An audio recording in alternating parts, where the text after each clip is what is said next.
Welcome to Wildflow Podcast with me, Charlotte Puanto. I'm an internationally award-winning menstrual cycle and embodiment coach, cycle mysteries guide, and founder of the First Moon Circle School of Menstrual Education for Children. Tune in for deep, heartfelt conversations with wisdom keepers, embodied leaders, and change makers on themes from cyclical living in flow with your menstrual cycle and body's wisdom, reclaiming rites of passages to normalize period positivity for you and the next generation, and exploring our embodied experiences, soulful transformations, and intuitive wisdom guiding you to express and embody your full power and the change you want to see in the world. Are you ready? Let's flow. Hey loves, how are you? I just wanted to check in today and share what's really been coming to my heart and to my mind. I've been asked to, let other women know how I managed to grow my business and grow my babies, my family at the same time, and have time for myself and not overdo it and work all the hours. And people are always saying, I don't know how you do it. I don't know how you do it. And I wanted to share 3 mistakes that I think a lot of people make when it comes to growing their business, and still maintaining time and space and energy to prioritize your own well-being, your own lifestyle, your own family, and whatever is important to you. So that might be raising children. It might be a hobby that you've got. It might be spending time with your partner. It might be time for your creativity. Whatever it is, I think it's really important to understand how not to tie your whole life and identity and energy around your business. There's got to be more to it than that.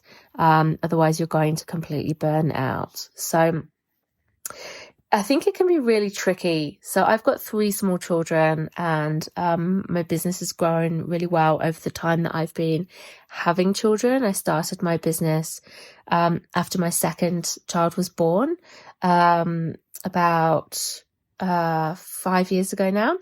And my business, it's not like a newborn business itself. I'd describe it more as like in the preschool stage. So it still needs me, it needs my help, it needs guidance, it needs nurturing, it needs constant monitoring and observation to check that everything's okay, and that it's not just going to go and, something's going to happen. But it also has a bit more independence. It can do more things for itself.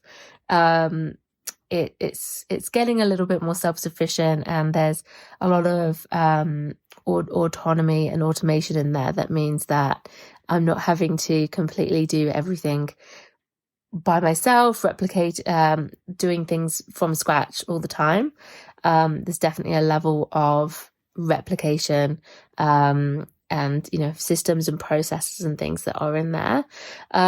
But still, I think there's 3 things that really get in people's heads when setting up their business, or when growing their business, or when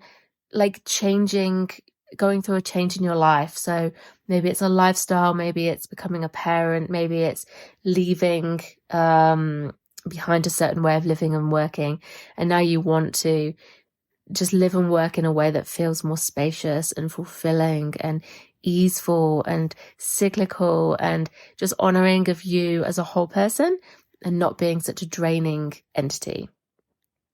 So here's my 3 top tips.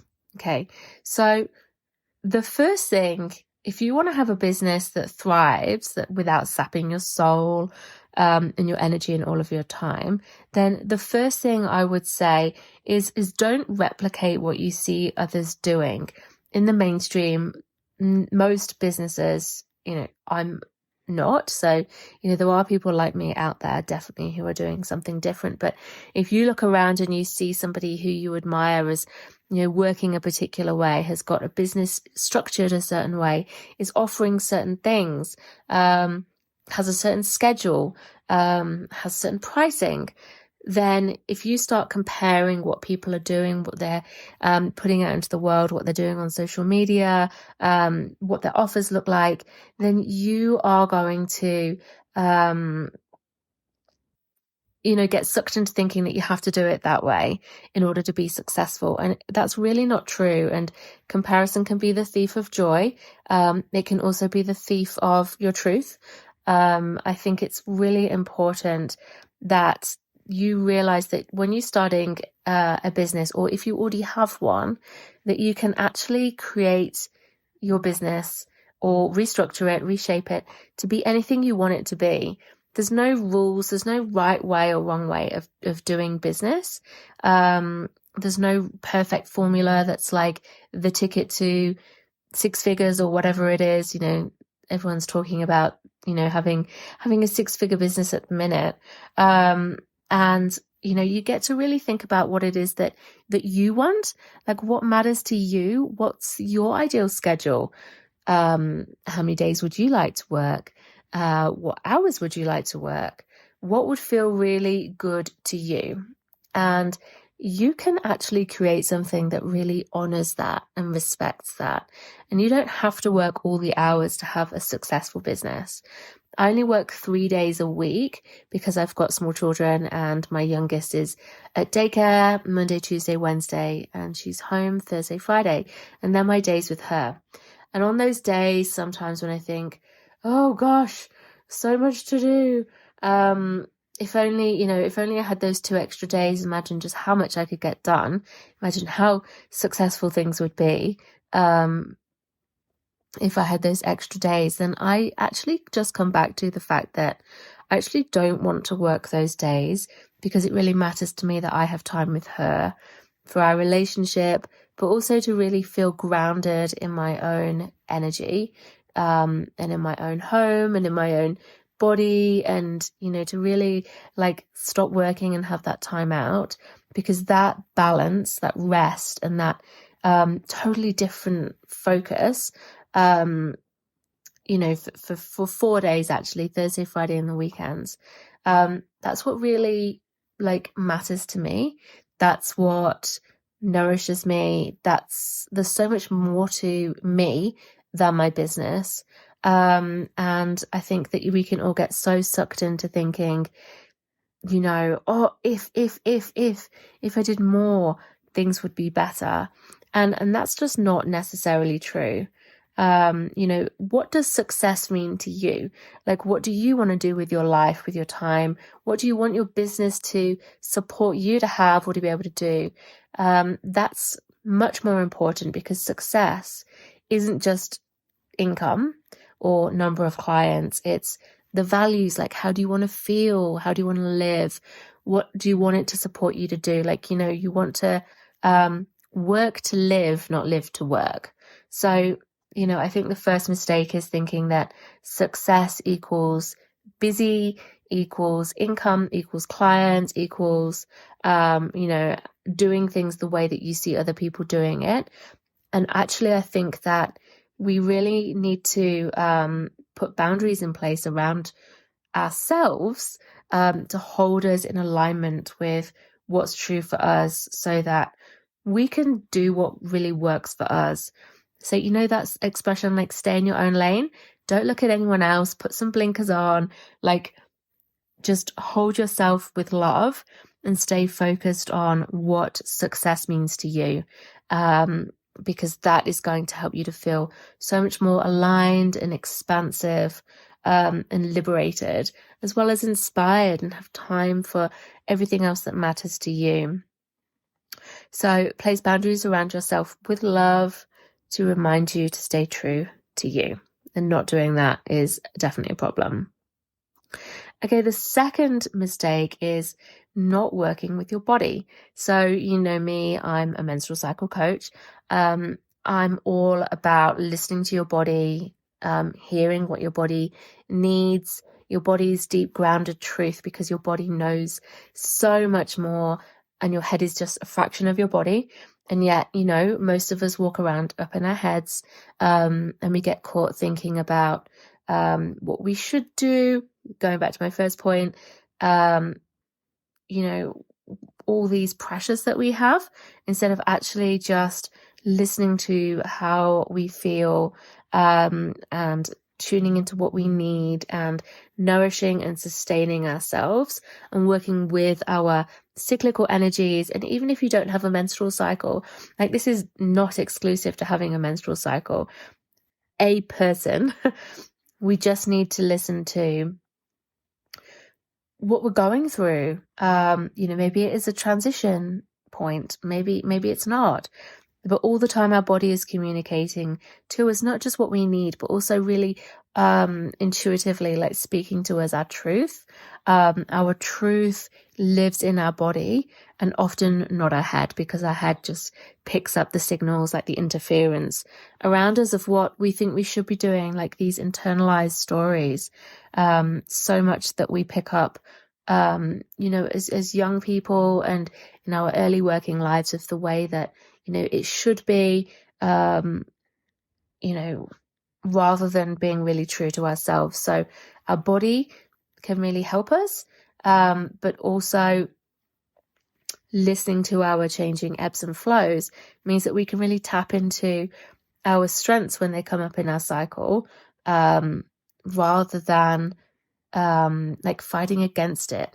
So those times when just for example, when you've got to get down to business, like you've got to focus or plan or nut out some copy or just do some admin or anything that requires like focus and sharp thinking and decisiveness. Like, there is a time in your menstrual cycle, for example, where you're really going to feel that. And if you can allocate these tasks to when you feel that, you're just going to thrive. Like, things are going to flow. It's going to be much more easeful and joyful, and successful. Like, if you try to do that at another time when you're just feeling like you're dreamy or vague, or even the opposite, like too much energy to be able to sit down and focus, that's going to be really hard for you. There are definitely times of your cycle, and maybe with the moon cycle, maybe if you're perimenopause or menopause, and that's like different again. And we can just listen into when we feel like we've got those capacities within us, and then we can do those parts of our jobs that need doing, and allocate other tasks to when we're going to have, a different, more compatible energy as well. Like, cyclical working is not just about making the biggest impact and service for your clients by taking the path of least resistance. It's also about sustaining your health and well-being and your passion for your work. And if you abandon your body, you abandon your truth, you override your needs and your capacity, and you're just going to burn out, and then you're no good to anybody. I think that happens all the time with people who are not really, truly embodying a cyclical approach. And the third mistake is not getting support for you to be able to hold this vision, because when you don't have support, you're going to much more easily crumble and give in to what you think you should be doing and how you think you should be doing that. And support can really help you to maintain and expand your capacity to be able to hold this vision, this way of working, especially because it goes against the grain, as well as to really nurture yourself. And so we don't want to fall back into the hustle trap. When we're breaking out of the mold and doing something else and that's different, and maybe we don't have evidence of people around us who are doing things this way, support can really help us to stay rooted and embodied and boundaried as well. And support can come in different ways. So first of all, supporting yourself. It could be looking after your mindset, doing the energy work, looking after your health, nurturing yourself, just really tuning into your inner world, what's coming up for you so that you can be the best and truest version of yourself in your work and at home. I think that, for example, business and parenting is equally demanding. They both require you to really tune into your inner landscape of emotions, to look at your reactions, the doubts that you have, your beliefs, your healing your wounds is really important in business as well. And maintaining this strong sense of self and this inner core of resilience and grounded embodiment, it takes a lot of work, and it's a lot more challenging than just doing the job of your business, your work itself, because that's easy to prioritize as a to do. And your needs can just fall off the bottom of the list. But actually tending to yourself and this inner work is what's going to make the difference between just going through the motions and really flourishing and being supported by your business as well. So having a coach or a mentor to really support you in this, to help you embody the version of yourself who lives this way and works this way, is essential. They can help you with the energetics and the mindset and the deep awareness of what's coming up for you, including these internalized patriarchal thoughts and beliefs that we have that can really show up as like the people-pleasing good girl, like the inner maiden part of us who's more naive and impressionable, the version of ourselves who emerged into the world and learned what it meant to be you in this world. And, often our nervous system, we can do things like fawning or freezing or, flight. And so working through some of these behaviors with a coach, and this is what I help a lot of women to do, to feel good and grounded and safe in their bodies, is really important so that you can then express yourself, charge the right price, stop believing you're not good enough. All this internalized BS is where a coach can really help you and hold you through these wobbles to help you stay in alignment with your own vision. I also think that because choosing to break the mold and work in this cycle honoring, body honoring way that might not be like rapid quantum leaping expansion, it might be at a slower, gentler pace that suits your nervous system. It requires a support group of people who are doing it too, so you're not on your own. It's so much harder doing it on your own. If you've got people around you who are living and breathing and working through the same stuff, and you've got a safe place to land and share, that's really powerful, because then you've got a place to check in and to ask for the help you need and to hear experiences and what's helping, and just to be held really lovingly in that place, I think is so essential, so that you're not there just fighting the fight all the time, constantly battling through.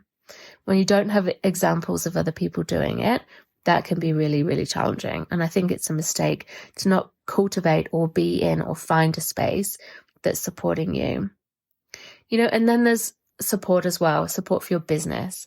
And, that can be things like putting in systems and structures and a VA, for example. That can be infrastructure. And this sort of support can come when you're ready to grow, or you might already have it, but focusing on, getting back some of your time and energy as well, so that you're not having to do everything, so that you can embody the leader and the healer or the coach that you are, and you can be on purpose and intentional and use your energy and your time really, really well.